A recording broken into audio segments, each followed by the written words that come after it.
ज्येष्ठ अभिनेते धर्मेंद्र यांचं निधन झालंय। वयाच्या 89व्या वर्षी त्यांनी अखेरचा श्वास घेतला।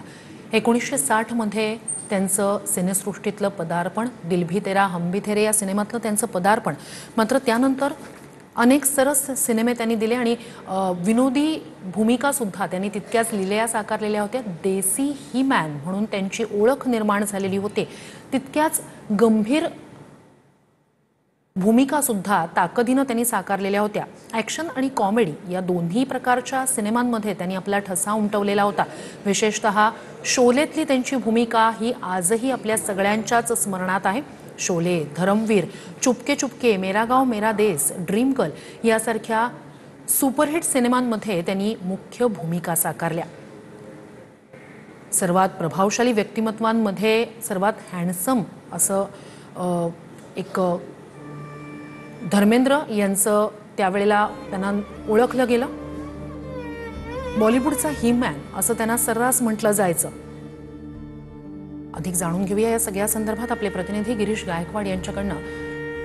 गिरीश, ज्येष्ठ अभिनेते धर्मेंद्र यांचं निधन झाल्याची माहिती समोर येते।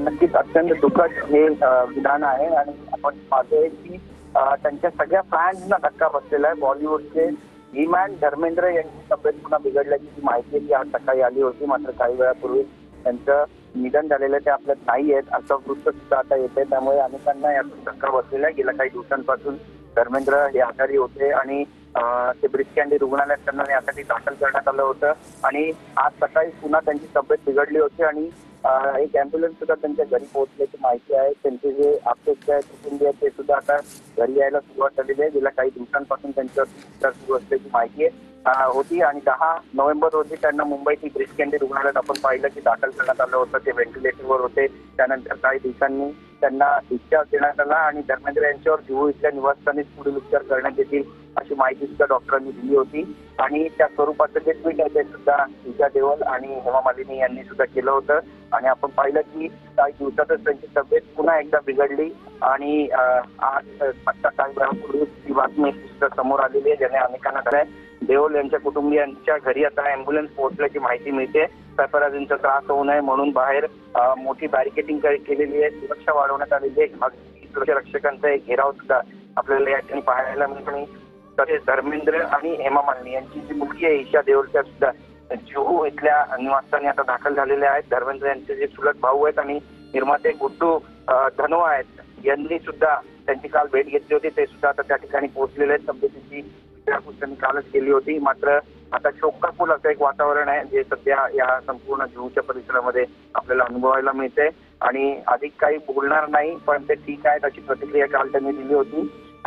पण आपण पाहतोय की आता 89 वर्षीय धर्मेंद्र हे आपल्यात नाहीयेत असं बोललं जात आहे। अत्यंत दुःखद आणि जड अंतकरणातून हे सगळं सांगावं लागतंय, कारण एक दशक त्यांनी गाजवलेलं आहे। 60 आणि 70च्या दशकामध्ये, 80च्या दशकामध्ये त्यांनी जे काम केलं होतं आणि शोले चित्रपटातली त्यांची वीरूची जी भूमिका आहे ती आग्रामर आहे, ती कोणीच विसरू शकत नाही। आणि जय वीरू ही जी जोडी आहे त्यानंतरच धर्मेंद्र आणि अमिताभ बच्चन यांनी जुहूमध्ये एकत्र घर घेण्याचं ठरवलं होतं आणि त्याच पद्धतीनं आपण पाहतोय की इतक्या वर्षापासून ते जुहू या त्यांच्या निवासस्थानी राहत होते। मात्र आज संपूर्ण बॉलिवूडवरती एक शोककळा पसरली आहे असं म्हटलं तर गैर ठरणार नाही। 12 नोव्हेंबरला आपण पाहतोय की त्यांना डिस्चार्ज देण्यात आला होता, पण त्यापूर्वी त्यांना 10 तारखेला ज्यावेळी दाखल करण्यात आलं होतं तेव्हा 89 वर्षीय धर्मेंद्र यांना श्वसनाचा त्रास होत होता आणि त्यामुळे त्यांना त्याच्यावरती रुग्णालयामध्ये उपचार सुद्धा सुरू होते आणि धर्मेंद्र ज्यावेळी रुग्णालयात होते त्यावेळी सलमान खान, शाहरुख खान, गोविंदा यांच्यासारख्या कलाकारांनी सुद्धा त्यांची भेट घेतली होती आणि गाडीतून जाताना आपण पाहिलं की बॉबी देओल आणि त्यांचे जे सुपुत्र आहेत ते सुद्धा डोळे पुसत रडत जाताना आपण पाहिलं आणि त्यामुळे अनेकांना गैरसमज सुद्धा झाला होता। बऱ्याचशा बातम्या सुद्धा समोर आल्या होत्या, ज्यानंतर सनी देओल यांनी प्रसारमाध्यमांनी सुद्धा आगपाखड केली होती आणि आता आपण पाहतोय की धर्मेंद्र हे आपल्यात नाही आहेत अशी बातमी समोर येते आणि त्यामुळे अनेकांना धक्का बसलेला आहे। शाहरुख खान, गोविंदा यांच्यासारख्या कलाकारांनी त्यांची भेट घेतली आणि डिस्चार्ज मिळाल्यानंतर अमिताभ बच्चन जे त्यांच्या शेजारी राहतात ते स्वतः कार चालवत धर्मेंद्र यांच्या निवासस्थानी पोहोचल्याचं सुद्धा आपण पाहिलं आणि धर्मेंद्र रुग्णालयात असताना त्यांच्या निधनाची जी अफवा आली होती त्यानंतर हेमा मालिनी आणि त्यांची मुलगी ईशा देओल यांनी सोशल मीडियावर पोस्ट लिहित अफवा पसरवणाऱ्यांवर एक प्रकारचा राग रोष व्यक्त केला होता. पण त्यासोबतच अशा पद्धतीच्या खोट्या बातम्या न पसरवण्याची विनंती सुद्धा त्यांनी केली होती. मात्र आपण पाहतोय की आज ते आपल्यामध्ये नाही आहेत आणि ज्या बातमीची भीती होती अखेरकार ते झालं.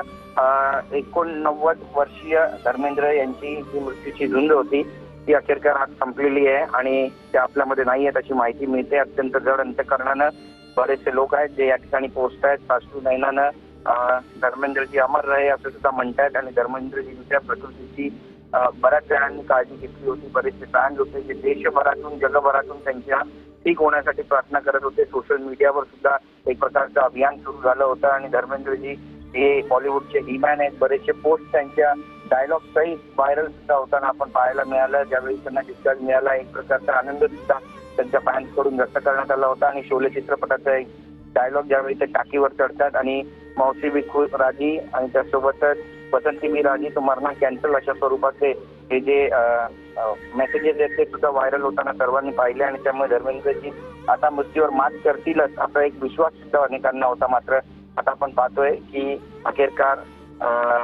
काळाच्या पुढे कुणाचं काही चालत नाही आणि धर्मेंद्रजी आता आपल्यामध्ये नाहीये आणि त्यांचे जे चित्रपट आहेत ते आग्रामध्ये आहेत. मग शोले चित्रपट असू द्या किंवा इतर चित्रपट असू द्या या सगळ्यांमध्ये त्यांनी जी भूमिका केलेली आहे ती कायम स्मरणात राहणारी आहे आणि कायम बॉलिवूडचे एक हिमॅन म्हणून त्यांची इमेज प्रत्येकाच्या मनामध्ये आहे ती कायमस्वरूपी तशीच राहील आणि एक उत्तम अभिनेता आज आपल्यामध्ये नाही असंच म्हणावं लागेल.